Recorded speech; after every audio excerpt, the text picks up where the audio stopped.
News channel, सच है तो बोलेगा। केंद्रीय मंत्री साध्वी निरंजन ज्योति वाराणसी पहुंची हैं। इस दौरान वो मंदिरों में दर्शन पूजन करने के साथ अनेक कार्यक्रमों में हिस्सा ले रही हैं।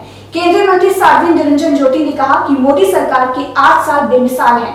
प्रधानमंत्री नरेंद्र मोदी ने गांव, गरीब, किसान, नौजवान और महिलाओं सभी का ध्यान रखा है। मैम 8 साल सरकार के पूरे हुए हैं, उसमें सहभागिता आपकी भी रही है। क्या कुछ आज कार्यक्रम है शहर में? 8 साल बेमिसाल। बनारस अपने आप में गवाही दे रही है कि 8 वर्षों में कितना बड़ा परिवर्तन हुआ है। यहाँ के लोगों को मुझे लग रहा है कि प्रमाण की ज़रूरत नहीं है, प्रत्यक्षम किम प्रमाणम। पूरे देश के लिए भारतीय जनता पार्टी का जो सिद्धांत था, जिन मूल्यों को लेकर के भारतीय जनता पार्टी का गठन हुआ था, पंडित दीनदयाल जी की सोच अंत्योदय, अंतिम पंक्ति पर बैठे हुए व्यक्ति तक देश के पैसे का हिस्सा उसको मिलना चाहिए। माननीय प्रधानमंत्री जी ने गरीबों को फोकस करके काम किया और आप देख रहे हैं इन 8 वर्षों में 3.5 करोड़ के लगभग हम गरीबों को मकान दे चुके हैं। 9 करोड़ के लगभग गैस चूल्हा दे चुके हैं। शौचालय के तहत जिसको लोग मजाक उड़ाते थे, मेरा मानना यह है कि जाके पैर न फटी पेवाई वो का जाने पीर पर आई। जिसके घर में शौचालय नहीं होता, हमसे ज़्यादा कोई अनुभव नहीं कर सकता। मैं उस रास्ते से गुजरी हूँ, उस गांव में रही हूँ, मुझे मालूम है। बरसात के सीज़न में, सर्दी के सीज़न में, गर्मियों में सूर्यास्त की प्रतीक्षा में महिलाएं बैठी रहती थी।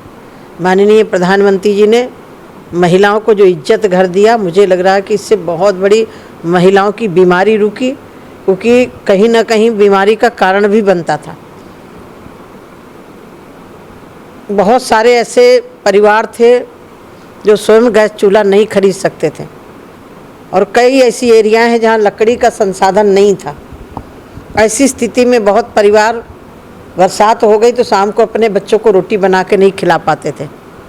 मुझे याद है अपने बचपन की कि मेरी माँ जो तुअर की लकड़ी होती है, बरसात में रोटी बनाने के बाद उसी को चूल्हे के ऊपर रख देती थी कि शाम को बनाने लायक हो जाए। आज माननीय प्रधानमंत्री जी ने गरीबों को गैस चूल्हा भी दिया, शौचालय भी दिया, आवास भी दिया, और किसानों को किसान सम्मान निधि। आप देखते थे कि पहले आए दिन किसान कहीं ना कहीं आत्महत्याएं करता रहता, सुनाई पड़ता रहता था, लेकिन जब से प्रधानमंत्री सम्मान निधि किसानों के खातों में पैसा जाना शुरू हुआ, आज किसान इस स्थिति से नहीं गुजर रहा है। गन्ना का भुगतान 2-2 साल तक किसानों का रुका पड़ा रहता था। हमारी सरकार बनने के बाद तत्काल किसानों का भुगतान भी हो रहा है।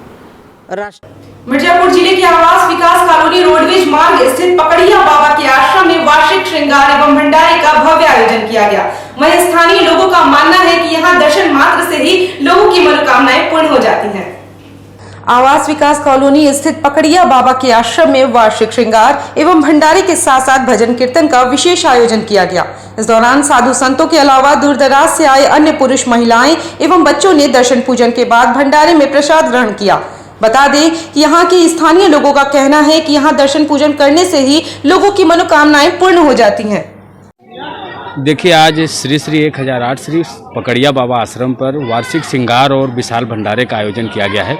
पिछले कई दशकों से इस मंदिर के जो महंत रहे हैं, उनके द्वारा इस भंडारे का लगातार आयोजन किया जाता रहा है। उसी क्रम में कल शाम से ही यहाँ पर विशेष सुंदरकांड का भी आयोजन किया गया था। पूरी रात सुंदरकांड के बाद आज सुबह भव्य वार्षिक श्रृंगार हुआ, आरती हुई। उसके बाद से ही साधुओं के लिए भंडारा प्रारंभ हुआ। उसके बाद आम लोगों के लिए भी ये भंडारा आप देख रहे हैं कि चल रहा है, और ये लगभग सुबह 10 बजे हम लोगों ने प्रारंभ किया है और लगभग रात 10 बजे तक इस भंडारे का आयोजन किया जाएगा।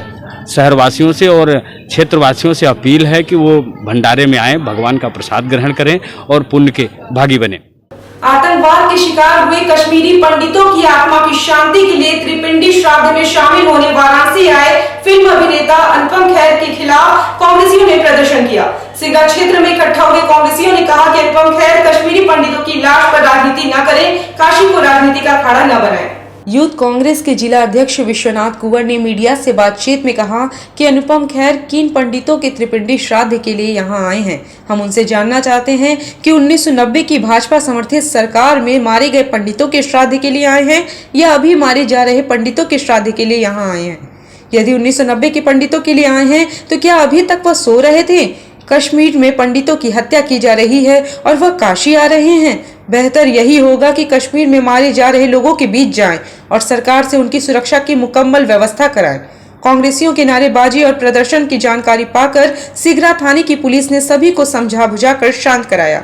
आज अनुपम खेर जी आकर के त्रिपिंडी कर रहे हैं काशी में 50 में। हम उनसे पूछना चाहते हैं कि ये त्रिपिंडी किन पंडितों की है कश्मीर में, जो 1990 में मारे गए थे भाजपा सरकार में, भाजपा की सरकार थी अलायंस की, या वर्तमान में मारे गए हैं। अनुपम खेर जी से आप लोगों के माध्यम से मैं ये प्रश्न पूछना चाहता हूँ कि ये 1990 में मारे गए कश्मीरियों की त्रिपिंडी है या वर्तमान में? यदि 90 में है तो क्या अभी तक ये सो रहे थे?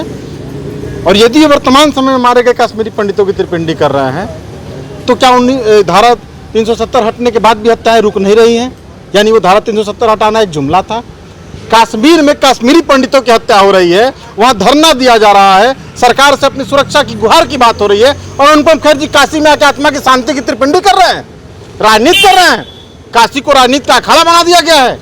अनुपम खेर जी की हिम्मत है तो कश्मीरियों के साथ बैठ करके धरना दे कश्मीर में और उनकी सुरक्षा की मांग सरकार से लड़ करके करे, न कि सरकारी दलाल बन करके आकर के यहाँ पे त्रिपिंडी का दान करे और काशीवासियों में जो सौहार्द बना हुआ है उसको नफरत में बदलने का कार्य करे।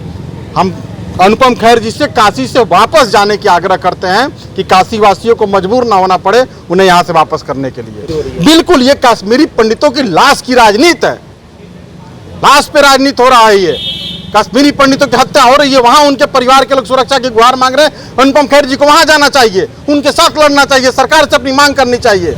तो यहाँ उनकी आत्मा की शांति के लिए त्रिपिंडी करने आ रहे हैं।